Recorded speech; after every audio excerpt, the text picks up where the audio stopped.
وأنت مسدد للصواب بمنك، وأيقنت أنك أنت أرحم الراحمين.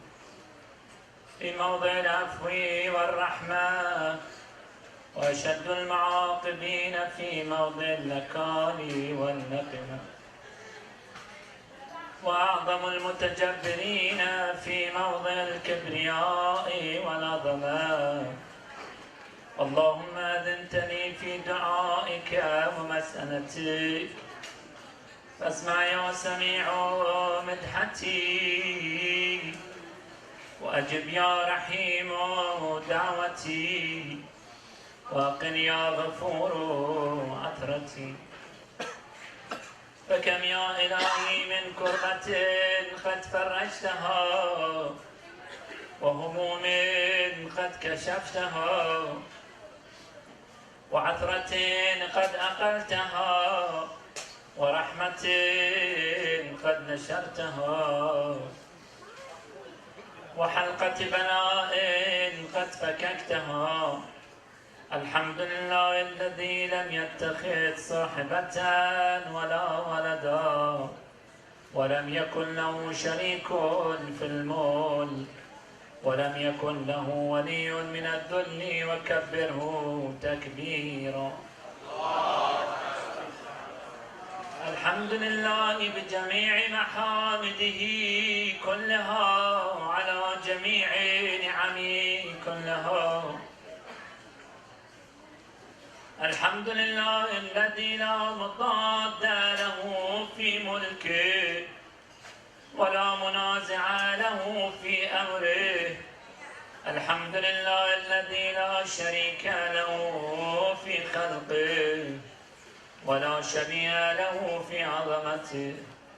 الحمد لله الفاشي في الخلق أمره وحمده، الظاهر بالكرم مجده، الباسط بالجود يده، الذي لا تنقص خزائنه، ولا تزيد كثرة العطاء إلا جودا وكرما.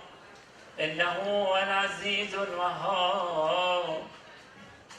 اللهم إني أسألك قليلا من كثير، مع حاجة بي إليه عظيمة، وغناك عنه قديم، وهو عندي كثير، وهو عليك سهل يسير.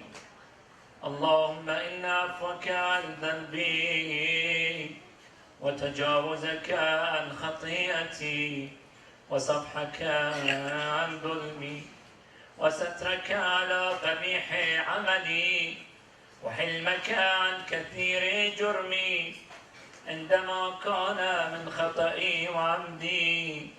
أطمعني في أن أسألك ما لا أستوجب منك، الذي رزقتني من رحمتك، وأريتني من قدرتك، وعرفتني من إجابتك. فصرت أدعوك آمنا، وأسألك مستأنسا، لا خائفا ولا وجلا، مدلا عليك فيما قصدت فيه إليك. فإن أبطأ عني عتبت بجهلي عليك، ولعل الذي أبطأ عني هو خير لي، لعلمك بعاقبة الأمور. فلم أر مولا كريما أصبر على عبد لئيم منك علي يا رب. إنك تدعوني فأوليا، وتتحبب إلي فأتبغض إليك، وتتودد إلي فلا أقبل منك، كأن لي التطول عليك. فلم يمنعك ذلك من الرحمة لي، والإحسان إلي، والتفضل علي بجودك وكرمك. فارحم عبدك الجاهل وجد علي بفضل إحسانك إنك جواد كريم. الحمد لله مالك الملك مجري الفلك مسخر الرياح فالق الإصباح ديان الدين رب العالمين. الحمد لله على حلمه بعد علمه، والحمد لله على عفوه بعد قدرته، والحمد لله على طول أناته في غضبه، وهو قادر على ما يريد. الحمد لله الحمد لله خالق الخلق باسط الرزق فالق الإصباح ذي الجلال والإكرام والفضل والإنعام، الذي بعد فلا يرى وقرب فشهد النجوى تبارك وتعالى. الحمد لله الذي ليس له منازع يعادله، ولا شبيه يشاكله، ولا ظهير يعاضده. قهر بعزته الأعزاء وتواضع لعظمته العظماء، فبلغ بقدرته ما يشاء. الحمد لله الذي يجيبني حين أنادي ويستر علي كل عورة وأنا عصيه، ويعظم النعمة علي فلا أجازي. فكم من موهبة هنيئة قد أعطاني، وعظيمة مخوفة قد كفاني، وبهجة مونقة قد أراني، فأثني عليه حامدا واذكره مسبحا. الحمد لله الذي لا يهتك حجابه، ولا يغلق بابه، ولا يرد سائله، ولا يخيب آمله. الحمد لله الذي يؤمن الخائفين وينجي الصالحين، ويرفع المستضعفين ويضع المستكبرين، ويهلك ملوكا ويستخلف آخرين. والحمد لله قاسم الجبارين مبين الظالمين مدرك الهاربين نكال الظالمين صريخ المستصرخين موضع حاجات الطالبين معتمد المؤمنين. الحمد لله الذي من خشيته ترعد السماء وسكانها وترجف الأرض وعنبارها وتموج البحار ومن يسبح في غمراتها. الحمد لله الذي هدانا لهذا وما كنا لنهتدي لولا أن هدانا الله.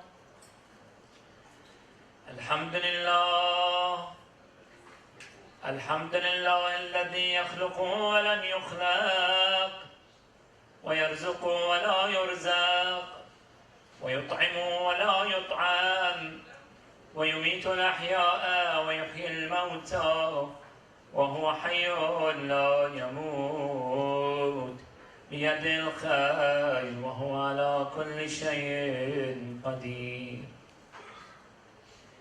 اللهم صل على محمد عبدك ورسولك وأمينك وصفيك وحبيبك وخيرتك من خلقك وحافظ سرك ومبلغ رسالاتك أفضل وأحسن وأجمل وأكمل وأزكى وأنمى وأطيب وأطهر وأسنى وأكثر ما صليت وباركت وترحمت وتحننت على وسلمت على أحد من عبادك وأنبيائك ورسلك وصفوتك وأهل الكرامة عليك من خلقك.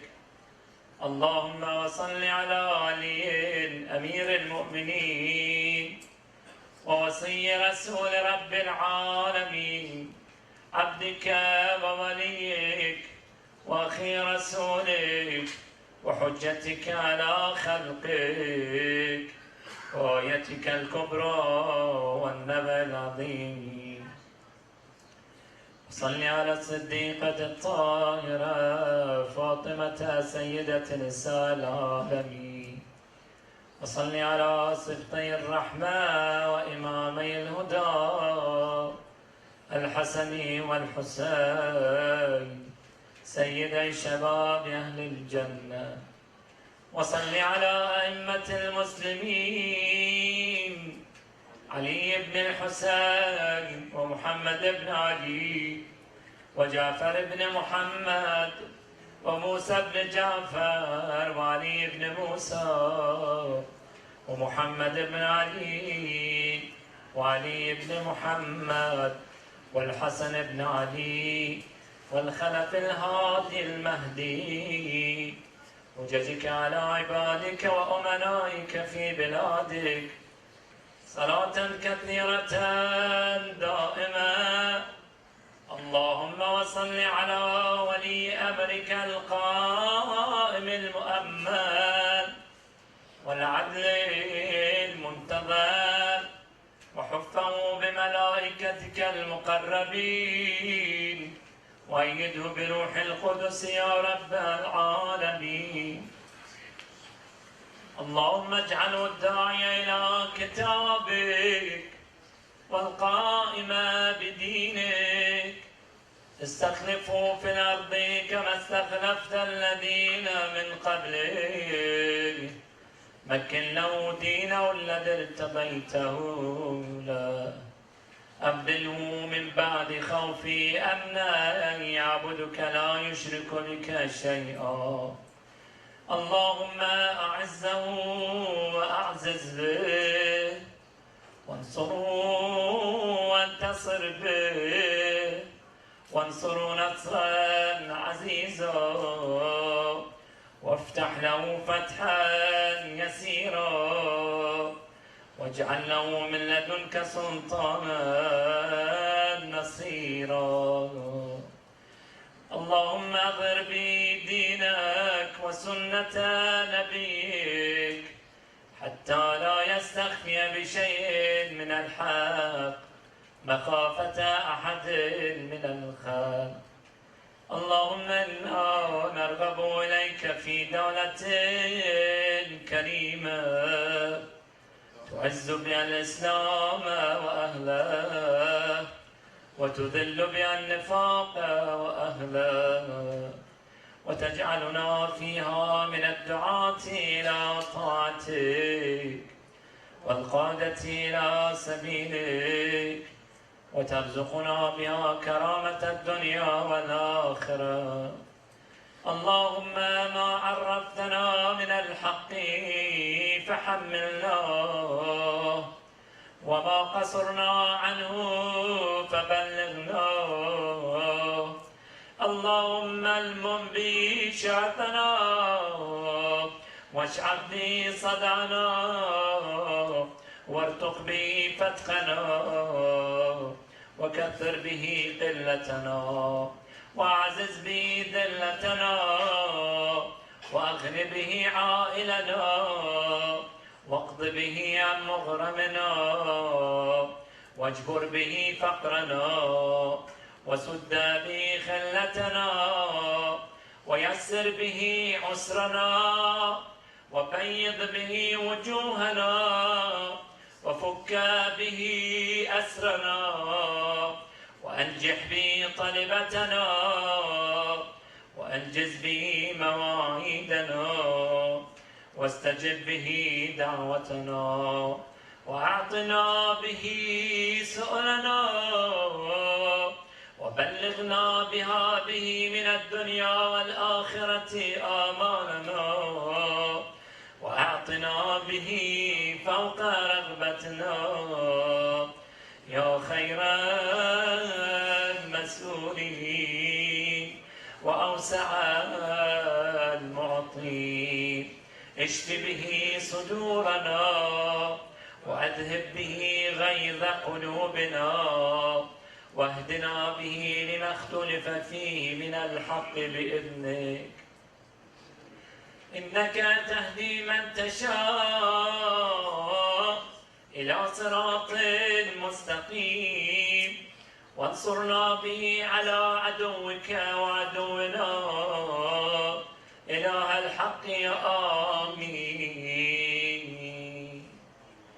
اللهم إنا نشكو إليك فقد نبينا صلواتك عليه وآله وغيبة ولينا وكثرة عدونا وقلة عددنا وشدة الفتن بنا وتظاهر الزمان علينا فصل على محمد وآله وأعنا على ذلك بفتح منك تعجله وبضر تكشفه ونصر تعزه وسلطان حق تظهره ورحمة منك تجللناها وعافية منك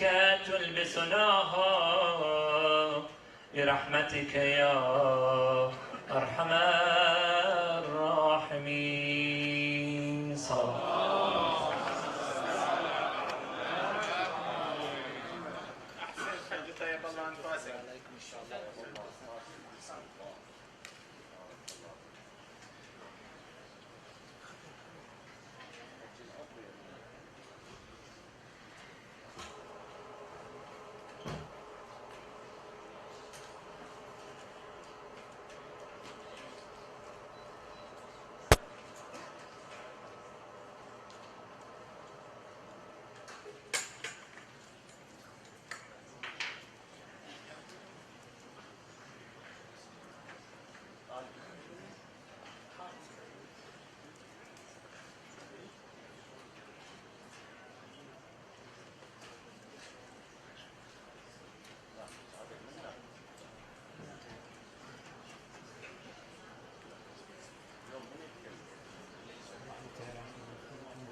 Ali Tehrani is here.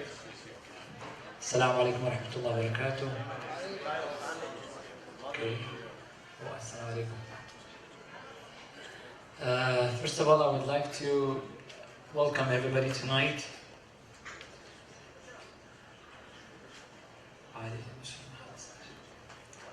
And ask the Almighty Allah subhanahu wa ta'ala, so far we have gone about 7 days in Ramadan, and I ask Allah subhanahu wa ta'ala for forgiveness for myself and all of us here tonight, and hope that Allah subhanahu wa ta'ala accepted all our deeds and worshipings in these very blessed days and nights. A couple of announcements. One is housekeeping. We saw a little bit better of cooperation from the audience here last night. Alhamdulillah, I thank all of you. I was saying last night that, you know, if we see anything around us, especially if we bring it like a book or a child or turba or more or something around, we should not leave it around. Just take it back where we got it from, especially the books. The book of Dua, the Quran, please, whatever you take it from, if you put it back where you got it from, we'll really appreciate it. As you all know, we have a Quranic memorization contest that we have every year during the Ramadan. And all the youth are invited to join and inshallah participate in it. Every Tuesday, which is coming up, we're talking about like 2-3 more days from now. Every Tuesday we do this contest right at the Sayyid's office here. There are some people who are going to test them inshallah for that, and there's very good cash prizes for it.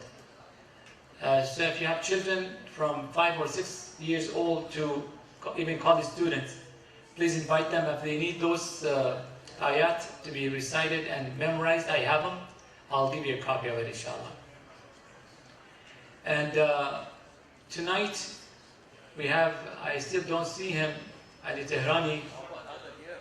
Oh, we are behind the camera, I'm sorry.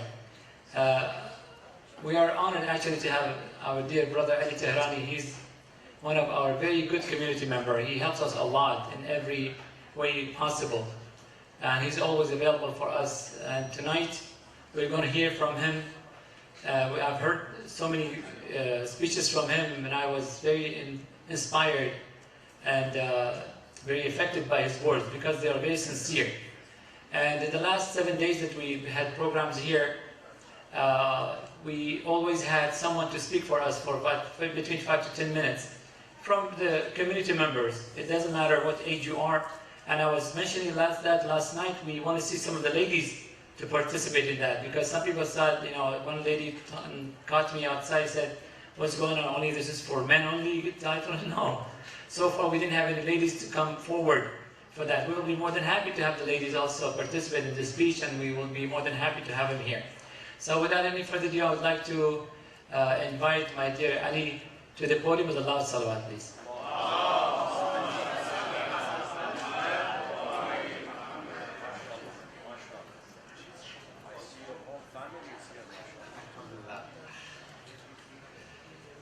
Assalamu alaikum.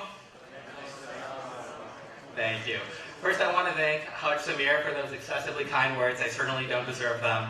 I want to thank Sayyid Mustafa for providing me the opportunity to come here and speak before you all tonight, and for generally organizing such a beautiful Ramadan schedule. Before I begin, I should probably start with the name of God. So, Bismillah ar-Rahman ar-Rahim. And Rabbish Shrah li Sadri wa Yassir li Amri wahlul 'uqdatan min lisani yafqahu qawli. Sayyid Mustafa actually asked me a few weeks ago to help organize members of the community to come here and speak. And he asked me to help in bringing people to this podium to speak.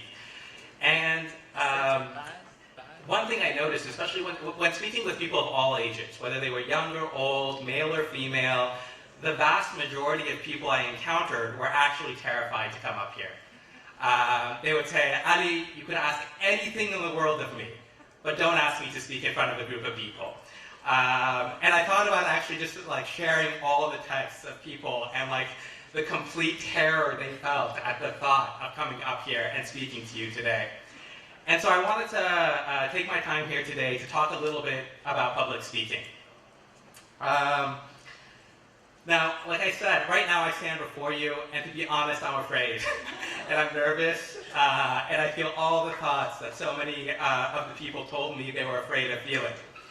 And lucky for us, the Quran actually gives us a manual, gives us a lesson in how we can confront these feelings, how we can equip ourselves with the means to come before a group of people and speak eloquently and speak effectively. And it's actually the ayah of the Quran that I began with, the dua of Hazrat Musa after he was commanded to speak with Pharaoh. So I'd like to begin with just a brief discussion of Surah Taha, the 20th surah of the chapter in which this dua is provided. So Surah Taha is an early Meccan verse. It comes relatively early in the Prophet's campaign. And it begins with, the second and third verse tell the Prophet, "We have not set down the Quran to you to distress you, but only as an admonition or advice to those who are conscious of God." And this is really beautiful to me because the surah begins with, what I'm about to tell you is advice. So listen. And then after God says, listen to this advice, he says, "Prophet, has the story of Moses reached you?" This is verse 9. Has the story of Moses reached you? And then he goes on for 110 verses to discuss the story of Moses. In reading the story, I was actually fascinated with how Moses first became a prophet. So Moses was walking, he sees a fire, a light in the mountains above. He goes up to see what's going on. And lo and behold, God greets him there. And he says, "Verily I am Allah. There is no God but I. So serve only me and establish regular prayer for celebrating my praise." And then God sort of shows like the signs of God, as if Moses needed any more sign after that. But he goes to show what his authority is. And so he shows two signs to begin with. First, he says, "Moses, what's that in your hand?" And Moses is like, "What? This? My staff? I use it to walk and to rest on." And then God says, "Throw your staff to the floor." And the staff, sure enough, becomes a serpent. And it's like moving around wildly. And God says, now that wild serpent sees that serpent. And without a word, Moses grabs the serpent. And I find that amazing because, me and my friends go hiking sometimes. If there's a garden snake, like 300 yards away from us, we cry in terror. As you can tell, I'm not a very courageous person. We get very frightened from a harmless snake 100 feet away. And here, Moses, without fear, grabs the snake without any word. Then, he may have been fearful, but the Quran does not say that he's fearful at this point. There's no response from Moses at this point in the Quran. Then God says, "Put your hand by your side and lift it to your face." Moses does this, and his hand is lightning white. It's like a miraculous moon white, as if his hand was glass, and it captured lightning. And again, in this situation, I would sort of freak out a little bit. But the Quran doesn't actually have Moses replying to this in any way.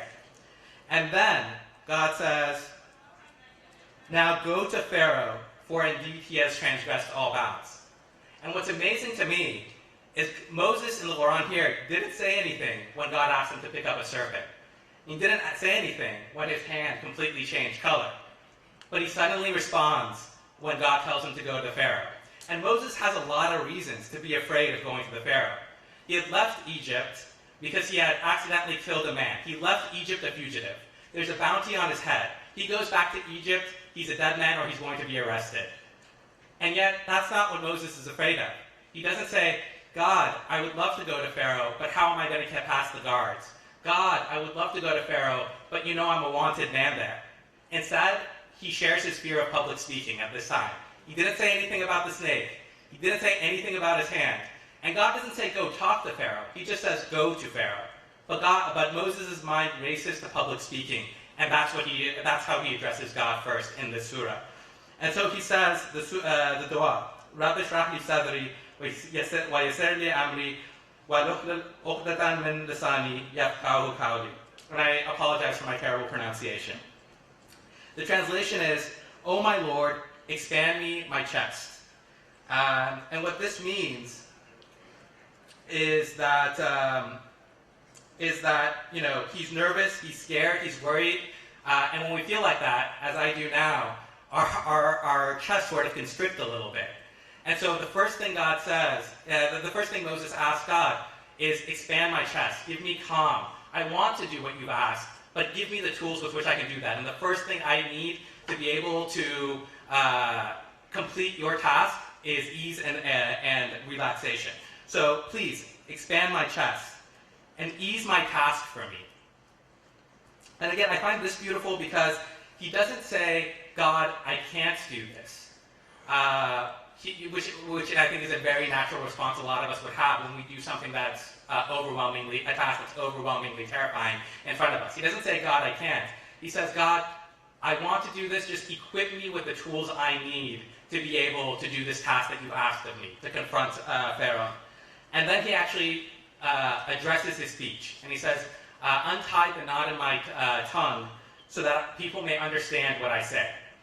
So again, he doesn't have anything to say about the snake. He doesn't have anything to say about the hand. And God doesn't even tell him, "Speak to Pharaoh."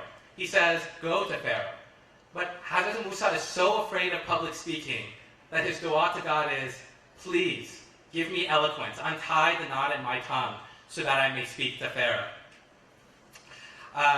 So again, I think this is an incredibly beautiful dua that all of us can learn from, and that we all have at our disposal, so that when we're afraid, and it could be public speaking or any other challenge, we can ask God, God, ease this task for me. God, give me the tools I need to complete this task. Now, 110 verses later, God brings the story back to the Prophet Muhammad, finishes the story of Moses, and in verse 132, he actually goes back to the very first thing, one of the very first things he told Moses, in I think like verse 8 of Surah Taha. And he says, "Now, Prophet, enjoin prayer on thy people and be constant therein." I found that beautiful because this is advice to the Prophet. This is relatively early in his prophethood. And he begins by saying, the Quran is here as advice for you. Have you heard the story of Moses? Now that you've heard the story of Moses, take this to heart and go tell the people to pray and be on the straight path.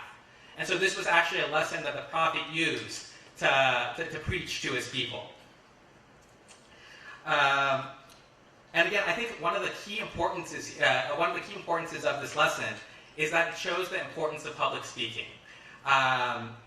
This is how we defend ourselves in this day and age, not through the sword or some other means, but through our tongues, through our word, through the written word. It's how we propagate our religion, and it's how we fight in the way of God here in the 21st century in America. Again, not through violence, but through words. And indeed, when we look at the heroes that we really idolize in Islam, both Islam generally and Shiism specifically, we idolize not only those who are courageous in battle, but those who were courageous with their tongues. And so yes, we look at Hamza, and the uncle of the Prophet, and we admire his courage. And we look at Imam Ali often, and we emphasize more than his eloquence sometimes what a brave warrior he was. But in the same token, we look at Hazrat Zainab. And Hazrat Zainab never lifted a sword. She never hurt a soul, as far as I know. But we praise her because she followed in the footsteps of Hazrat Musa and Hazrat Muhammad. And she spoke truth to power. When she was in the courtyard of Yazid, she fought. But she fought with words. She fought with bravery. And I'm so happy that this masjid has provided us with the opportunity to have members of the community speak. Because I think that is the way we fight in the way of Islam in the 21st century. And before we could possibly be ready to speak with those who are adverse to Islam, those who are in need of persuasion, we should be able to speak with those who love us, with our fellow Muslims. And so again, I thank you, Sayyid Mustafa, for giving us this opportunity. And I pray that we all follow in the footsteps of Hazrat Musa, Hazrat Muhammad, and Hazrat Zainab, and never fear, and always persevere to speak truth to power. Thank you.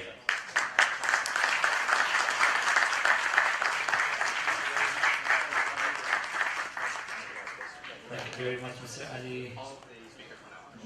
As usual, you did a great job. And I was just saying the other day that we have so many talented people around and we didn't know. So this is a very good opportunity so we can see for the future when we need somebody to... As a matter of fact, now I just remembered someone called here and they were asking for a lady to speak about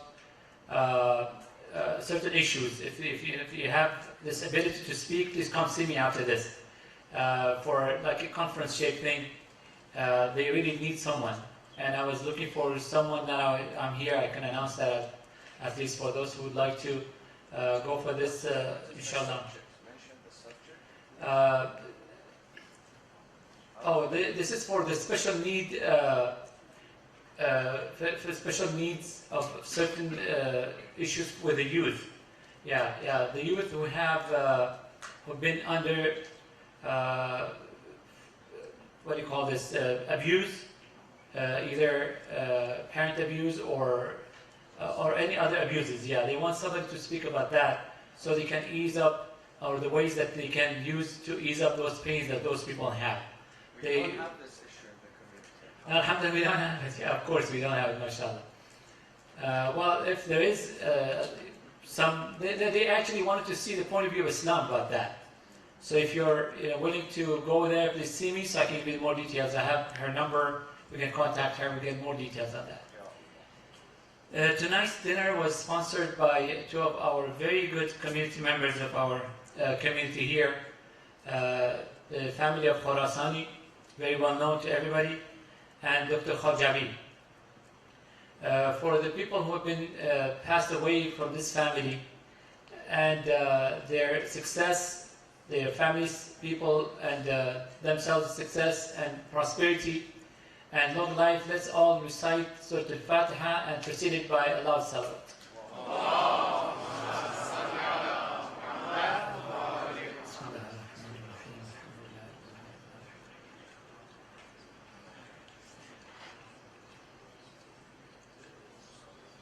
We ask Almighty Allah subhanahu wa ta'ala to bestow them all the goodness, inshallah, in this world and hereafter.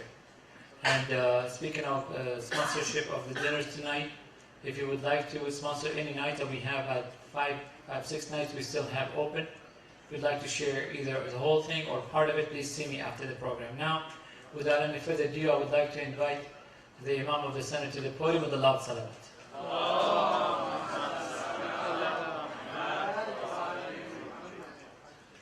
السلام عليكم جميعا ورحمة الله وبركاته. بسم الله الرحمن الرحيم. الحمد لله رب العالمين، والصلاة والسلام على أنبياء الله جميعا وعلى سيدهم وخاتمهم حبيب إله العالمين أبي القاسم المصطفى محمد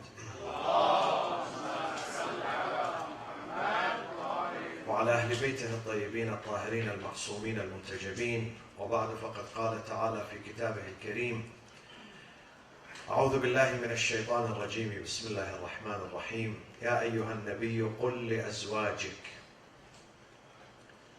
إن كنتن تردن الحياة الدنيا وزينتها فتعالين أمتعكن وأسرحكن سراحا جميلا، وإن كنتن تردن الله ورسوله والدار الآخرة فإن الله أعد للمحسنات منكن أجرا عظيما. صدق الله العلي العظيم.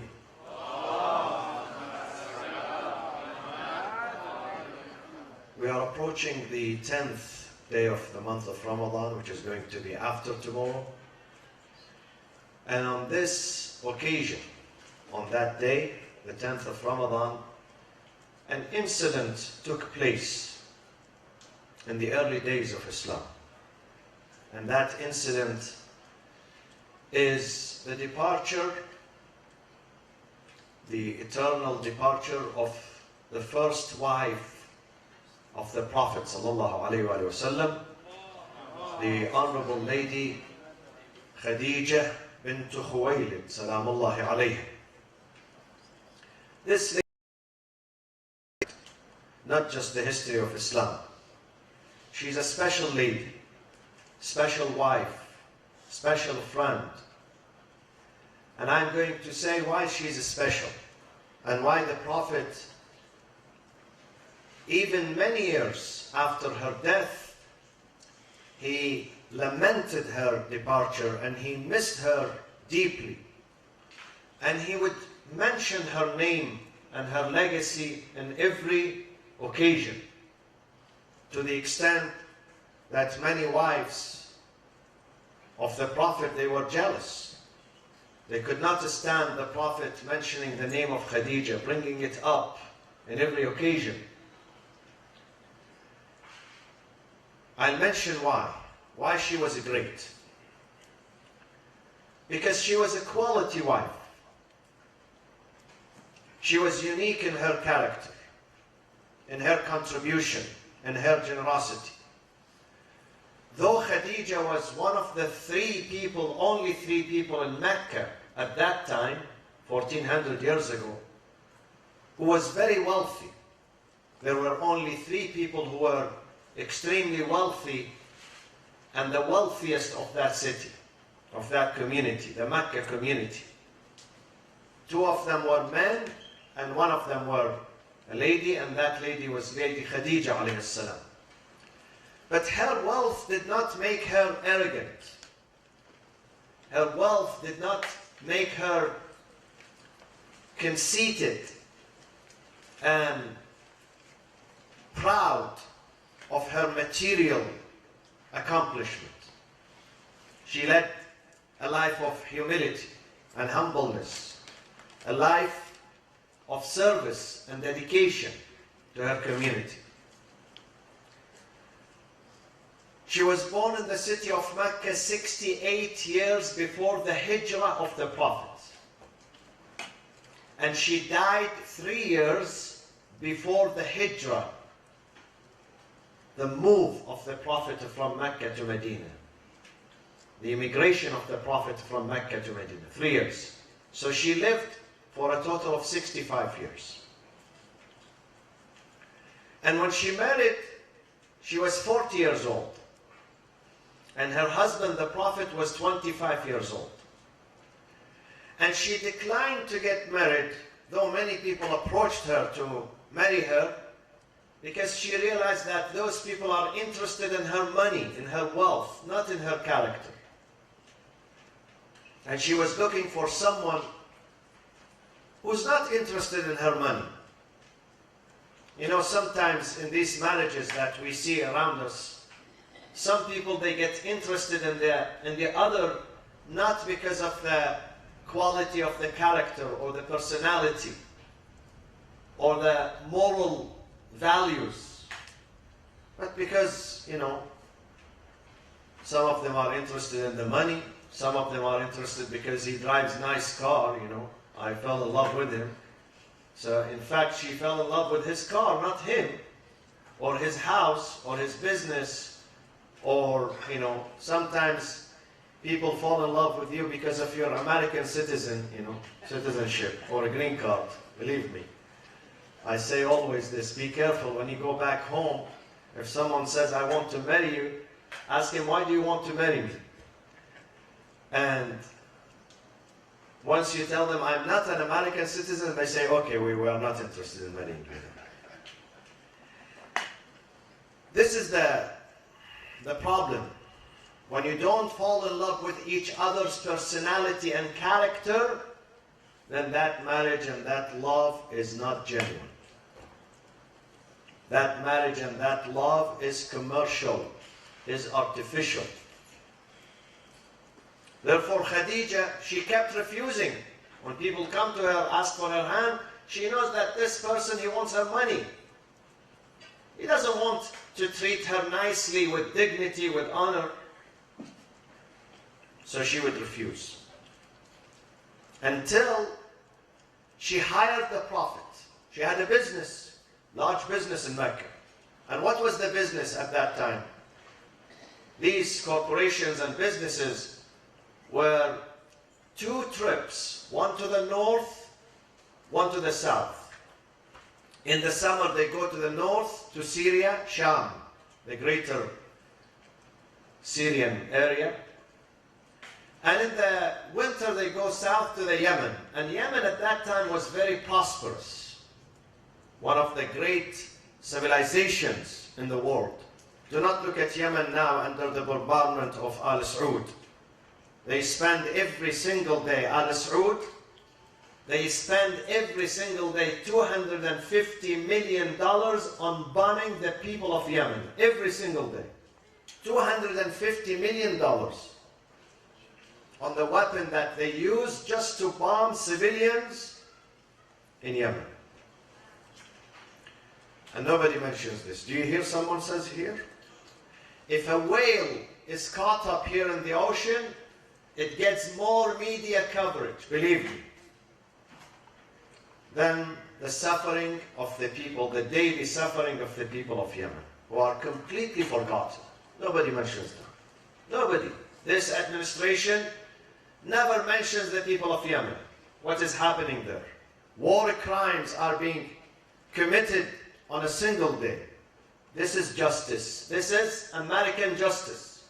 This is the world international justice, where justice is missing. So they had 2 trips. She hired many men before, because at that time women could not be involved in business transactions, business deals, business trips. So even if she is wealthy, she had to hire someone to work for her. So she hired men, and they did not do a good job. She was not impressed with their work. But when she heard that Muhammad is a truth, an honest and trustworthy, as-sadiq al-amin.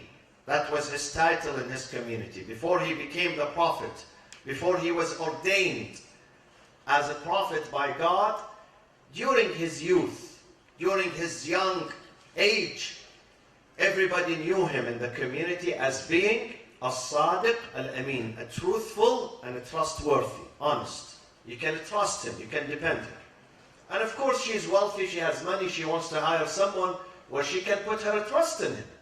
So she hired the Prophet on a trip to Syria from Mecca. The trip takes several months to go and come back. And the Prophet ﷺ, through his patience, number one, forbearance and wisdom, he made a huge money out of that trip. He sold the product in a good price, and he purchased a new product from Syria to Mecca. And that year, Khadija realized that the income and the reward is much, much higher and bigger than the previous years. And she realized the reason, because Muhammad is an honest person. Muhammad is a trustworthy person, sallallahu alayhi wa sallam.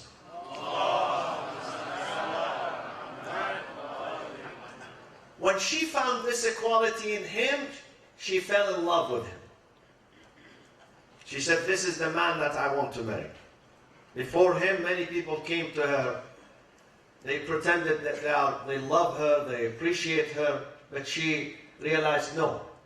They appreciate her money, her bank account, not her personality.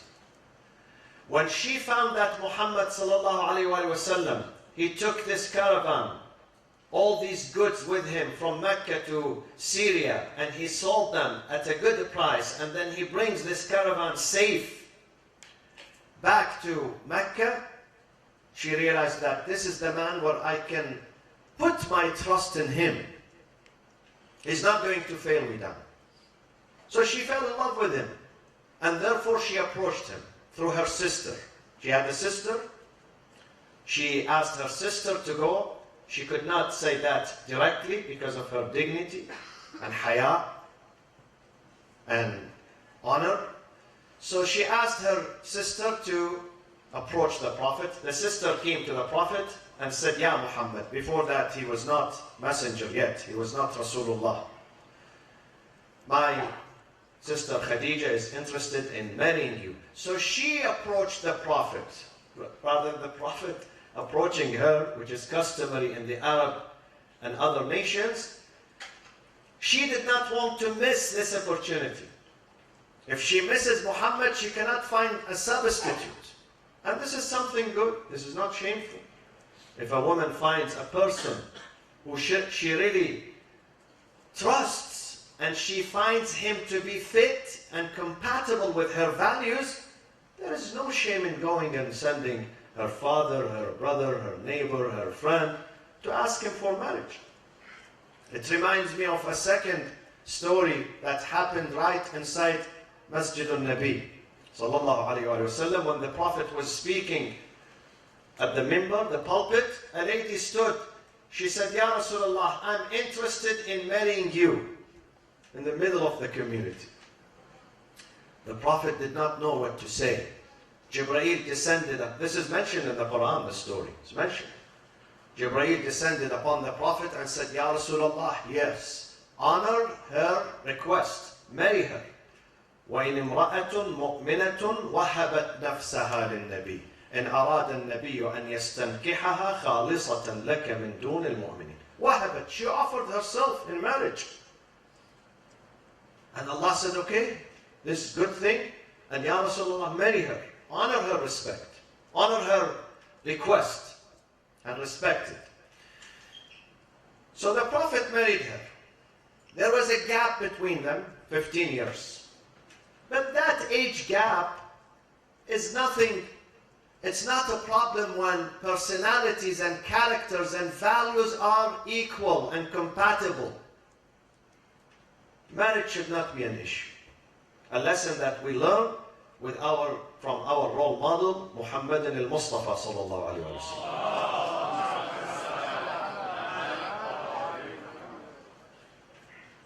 Khadija was raised in Mecca. And Meccan society is a pagan society. Pagan society, it means that they believe in the idols. They worship, bow down before idols that they assemble and they create. Except Bani Hashim, the only family that believed in God and they followed the tradition of Ibrahim alayhi salam. The tradition is called in the Quran Hanifan. Maybe it's written here too. Yes. وجهت وجهي للذي فطر السماوات والأرض حنيفا. حنيفا in Arabic means مائلا. مائلا عن الشرك. بعيدا عن الشرك. Swaying away from polytheism. This is the meaning of Hanif. Hanif, when you sway yourself, take yourself away from polytheism, this is Hanif. That's the tradition of Ibrahim. So Bani Hashim was the only family within Quraysh, within this large tribe, that they did not worship idols. Except one person, unfortunately, among them. And the reason why this person, that many of you know his name, who was from Bani Hashim, but he was idol worshipper. What was his name? تبت يدا أبي لهب وتب. Abu Lahab ibn Abdul Muttalib, the uncle of the Prophet, the brother of his father. Unfortunately, because he married a wife from Bani Umayyah, and Bani Umayyah were pagans, idol worshippers, so she swayed him towards her. Rather than him bringing her to his side, she was more powerful than him. And this happens. I have seen many people in my life. They were religious. As soon as he gets married, he disappears from the mosque. Khalas. Why? Because the wife has more influence on him. It happens. Don't look at your wife now. Leave her now. And don't look at your husband. It happens. It happens. Sometimes the wife snatches him from the mosque. Sometimes the husband does this. She used to come to the mosque. Not necessarily mosque. Coming to the mosque is not a sign of religiosity. Being committed to faith, this is the sign. Even if you don't come to the mosque. Being committed to faith. Unfortunately, marriage sometimes destroys these relationships with God. Why? Because some people are weak-spirited. Weak-spirited. So Abu Lahab, he married a wife from Bani Umayyah, and she took him away from monotheism. And he had a very bad ending. Tabbat yada. The Quran chides him, criticizes him. Tabbat yada Abi Lahabin wa tab. Ma aghna anhu maluhu wa ma kasab. That wife's name was Jamil. They should have called her Qabih. Well, I don't know who called her Jamil. Huh? Anyway. So, and the mother of the Prophet ﷺ, Amina bint Wahab, was also from the Hanafiya. Hanafiya, not the Hanafi madhab. Hanafiya, the tradition of Ibrahim. The mother of Amir al-Mu'mineen, what's her name? Fatima bint Asad, was also from this path, the path of monotheism. This is what we say to Imam Hussein and other Imams. أشهد أنك كنت نورا في الأصلاب الشامخة والأرحام المطهرة لم تنجسك الجاهلية بأنجاسها ولم تلبسك من مدلهمات ثياب. Your mothers and your grandmother and great-grandmother, all of them, up to Adam, they were worshippers. You were not nurtured in an environment that infested with polytheism, with shirk, with heresy. No. The environment was clean. And Khadija alayhi salam was raised in such a good environment. Her father was a noble man by the name of Khuwaylid, and her mother was a noble mother by the name of Fatima. The mother of Khadija. So Khadija's mother is Fatima and Khadija's daughter is Fatima, both. So she married the Prophet. And the wife sometimes becomes an aid to you, a help to you, only physically, materially. Let's say she comes, she runs the business for you, she helps you with your finances, she generates some income for the family.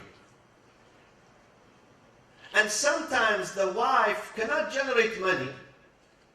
She does not generate, alhamdulillah, she consumes money in a good way. But she's an aid to you ethically and morally and socially. It means she takes care of your children, your house, yourself. Okay? She's a good help, good support. She encourages you. She stands by you. She helps you. If you come home tired, exhausted, broken, she says, never mind. Tomorrow is a better day, is a new day. Don't worry. There is God. God is there. This is, the Prophet says, a good wife is the one who, when her husband comes back home, losing hope, tired, he's fighting outside for his sustenance, for his provision. People are harassing him in his office, in the market, this, that. When he comes back, she renews his spirit. She infuses in him new spirit of hope and strength. So the wife, she could be sometimes a financial help, sometimes a moral help. Khadija was both, financial and moral, both. When it comes to money, she brought in her entire wealth. What was the wealth at that time, my friends? You know? It was real gold and real silver. There wasn't notes like today. Real gold and silver. She said, Ya Rasulullah, this money is yours from now on. It's yours to help your community. It's not mine anymore. I'll give it to you. So she was a financial help. And you know, in the beginning of Islam, Muslims were persecuted.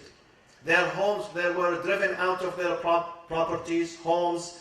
Their belongings were confiscated. And many of them, they ended up homeless, shelterless. And Khadija's wealth was there to support the Prophet and the poor community of the early Muslims. She gave them the money, her entire wealth. She said, Ya Rasulullah, my wealth is for you. This is why there is a famous saying. What does it say? The saying? It says, ما قام الإسلام إلا بسيف علي ومال خديجة عليهم السلام. The Prophet could not continue his journey of Islam, preaching religion, unless he had two helpers. One of them, the sword of Ali, to defend Islam physically against the aggression of the enemies, and second, the wealth of Khadija to support Islam economically. Sayfu Ali wa mali Khadija. Three people. The Prophet would preach, Ali would protect him with his sword, Khadija would protect him with her money. And Khadija was the very first Muslim woman. The first male was Ali ibn Abi Talib. When the Prophet came back from the Hara, the mountain, Ali and Khadija was the first people to believe in the Prophet. And for many years, not months, many years, the only population of Islam were three. The Prophet, Ali and Khadija. They were the only Muslims on earth.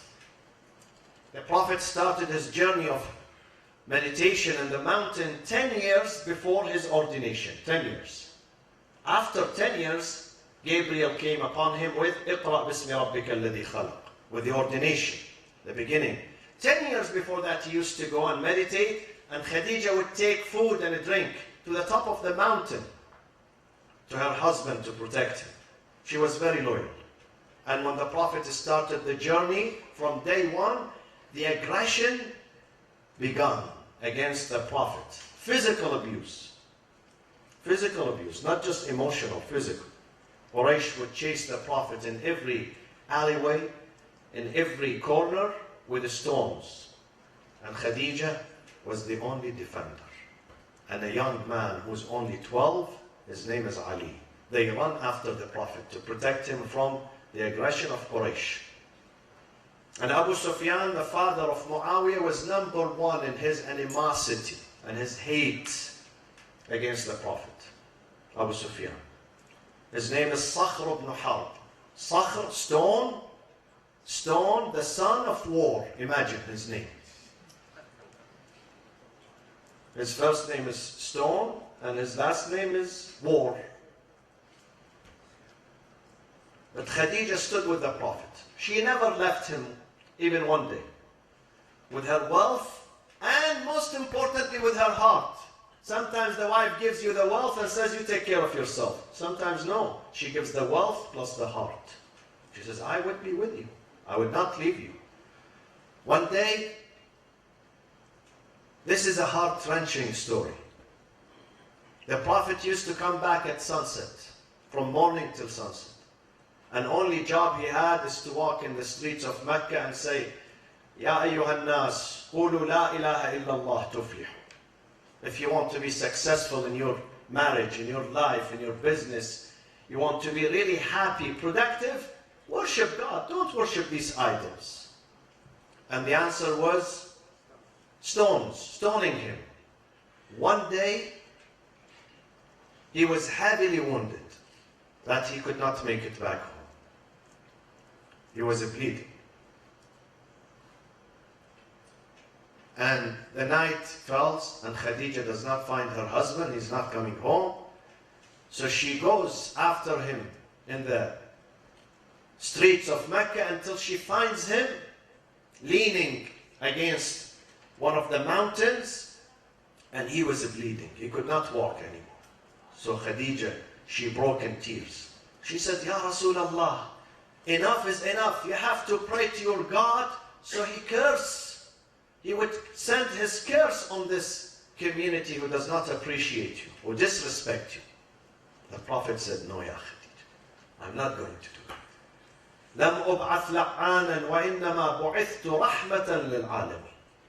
I'm not a source of curse or damnation for my community. I'm a source of mercy and forgiveness for my community. She takes the Prophet home. So she stood with the Prophet. And the Prophet would remember her. Always. Always would remember her. And then, before the Prophet moved from Mecca to Medina, Quraysh declared an economic boycott with the Muslims and sanctions, and nobody has the right even to speak to them. Not just doing business with them, nobody has the right to speak to them. All women of Mecca, Quraysh, they boycotted Khadija. They were her friends. A few days earlier, they were her friends. They go to her house, they socialize with her. They decided, from now on, nobody will speak to Khadija. Khadija remained alone by herself. Until they pushed the Prophet into a quarter. That quarter is called Shi'bu Abi Talib. And he stayed there for 3 years. He had no right to leave this place, which was basically a ranch. He had no right to leave. None of Bani Hashim and his family had the right to leave. Nothing would come in and nothing would get out for 3 years. Even food. They did not allow food to come in. This shi'b, or this ranch, was surrounded by Quraysh, and they did not allow food to come in. As a result of that, shortages of food, Khadija and Abu Talib, both of them. Abu Talib was also the father of Imam Ali, was in the same ranch. Actually, the ranch belonged to him. They got sick and they died within a few days from each other. And that year was called the year of the death of Abu Talib and Khadija, was declared by the Prophet as Amul Huzn, the year of sorrow and sadness, because the Prophet missed and lost his two best friends, Abu Talib and Khadija, best friends and best defenders. After that, Allah asked the Prophet to leave Mecca because, Ya Muhammad, you have no supporter here. You are alone. Abu Talib is dead, Khadija is dead, those two loyal friends, you are alone. And those Meccas are going to plot against you to murder you. So leave. وَإِذْ يَمْكُرُ بِكَ الَّذِينَ كَفَرُوا. You have to leave. And after that, the Prophet left. She died on the 10th day of Ramadan because of starvation at the age of 68.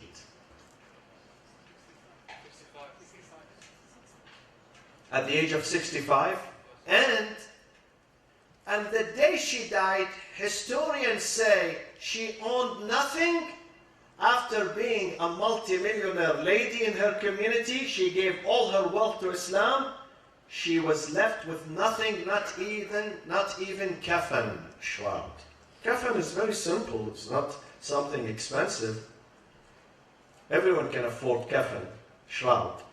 She did not have kafan, she left nothing for herself. Allahu Akbar. Look at this generosity. Nobody does this. Nobody does this. So the Prophet, they were worried, how do we cover Khadija and take her into her grave? The Prophet said, I have the best kafan for her. He said, my aba, فَكَفَّنَهَا رَسُولُ اللَّهِ بِعَبَاءَتِ, his cloak. He shrouded her and he puts her in her grave. And then he would miss her greatly and he would weep for Khadija. And he would remember her in every occasion. Even when he left to Medina, he used to see some of the friends of Khadija. He would receive them. He would send food to their homes. Some of his wives, mainly one of them, she said, I'm reading exactly what she said. ما غرت على امرأة كما غرت من خديجة. She said, I was never jealous of any human being in my wife the way I was jealous of Khadija. Although she did not see Khadija, she didn't see her. Khadija died in Mecca, and this lady, the Prophet married her in Medina. She never met Khadija. Why she was jealous of her?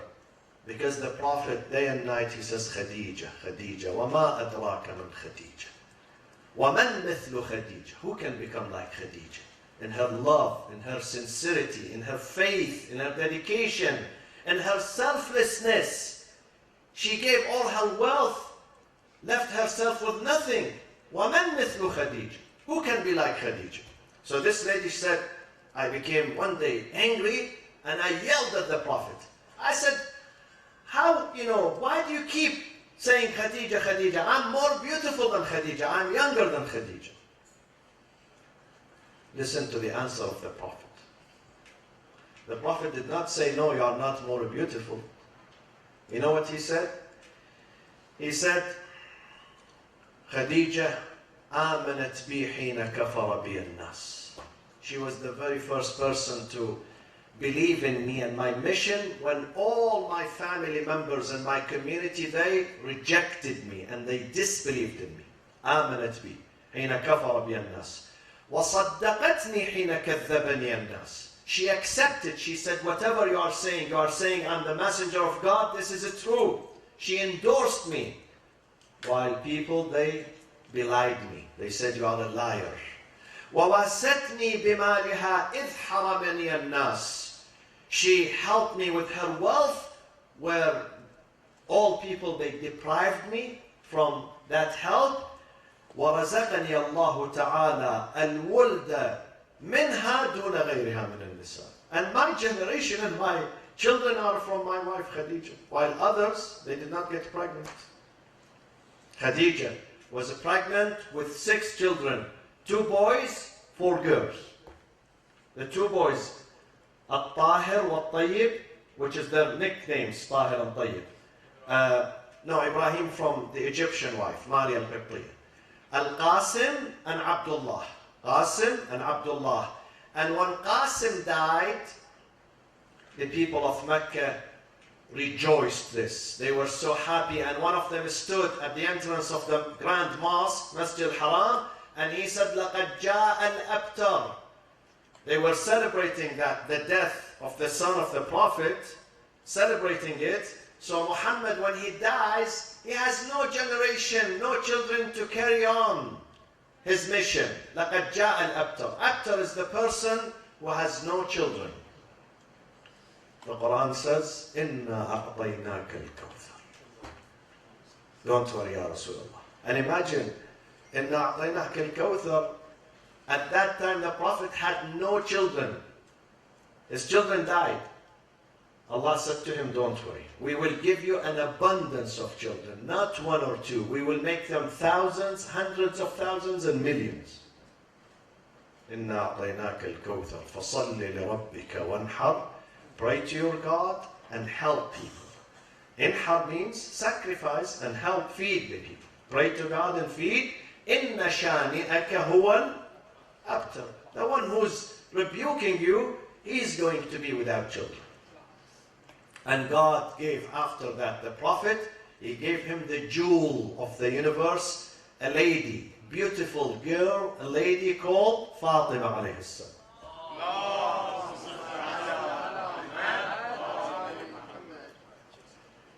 Fatima, the most precious human being, the closest one to the heart of the Prophet. And the Prophet bestows on her this title, سيدة نساء العالمين من الأولين إلى الآخر. Sayyida, master. Not in the jewelry that she wears, or the dress that she has, or the makeup that she puts on, but in her character, in her patience, in her endurance. She lived through poverty, but she never complained, because she was keeping the family strong. And you all know the story of the 3 days going with no food. You know, now you experience the fasting. By 5 p.m., 6 p.m., most of us are tired, really. We cannot function. You are waiting for the iftar. And this family goes for 3 days. Why? Because they had a strong mother and a strong father. Parents who are strong, they would keep their children strong too. They would keep them strong. This is Fatima alayhi salam. So Khadija was loyal to the Prophet, and the Prophet said, ما نفعني مال قط مثل ما نفعني مال خديجة. No money could help me the way the wealth of Khadija helped me to carry on my responsibilities. And the Prophet, one day Jibreel came upon the Prophet. Jibreel used to see the Prophet sometimes every day, sometimes every other day, sometimes once a week, depending on how revelation would come down. One day Jibreel came to the Prophet, he said, Ya Rasulullah, tell your wife Khadija, إِنَّ الْعَلِيَّ الْأَعْلَى يُقْرِئُهَا السَّلَامُ. God Himself is greeting your wife Khadija alayhi salam.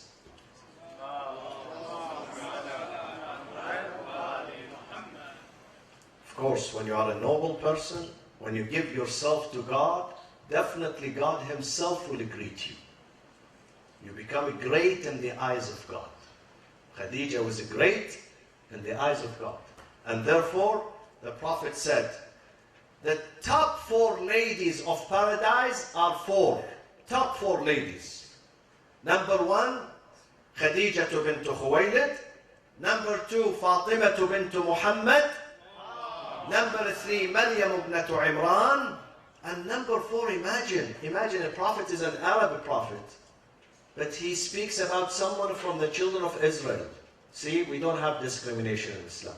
Both of them, actually, Maryam and Asiya, are from other communities, they are not Arabs. So Maryam ibn Imran is the 3rd one, and the 4th one is Asiya bint Muzahim, the wife of Pharaoh. Those are the top 4 ladies in paradise. اللهم اغفر للمؤمنين والمؤمنات والمسلمين والمسلمات الأحياء منهم والأموات تابع اللهم بيننا وبينهم بالخيرات. Oh Allah, enable our wives and our women to learn from Khadija, inshallah. to spend their monies on their husbands. And enable, of course, our men to be like Prophet Muhammad. So when you become like the Prophet, your wife will be like Khadija, inshallah. And your children are going to be like Hassan and Hussein and Zainab and Kulthum. معجل اللهم في فرج سيدنا ومولانا صاحب العصر والزمان. Please, one request, Amen Yujib, because we have a sister in critical condition. And the only means of survival for her is your prayers, your dua during these holy nights. أعوذ بالله من الشيطان الرجيم. بسم الله الرحمن الرحيم. أمن يجيب المضطر إذا دعاه ويكشف السوء. أمن يجيب المضطر إذا دعاه ويكشف السوء. أمن يجيب المضطر إذا دعاه ويكشف السوء. أمن يجيب المضطر إذا دعاه ويكشف السوء. أمن يجيب المضطر إذا دعاه ويكشف السوء. يا الله من على مرضانا بالشفاء والعافية. المريضة المنظورة السيدة فاطمة صالح، اللهم ألبسها ثوب الصحة والعافية عاجلا، وعجل في فرج سيدنا وقائدنا صاحب العصر والزمان، وإلى أرواح المؤمنين والمؤمنات ثواب الفاتحة مع الصلاة على محمد وآل محمد.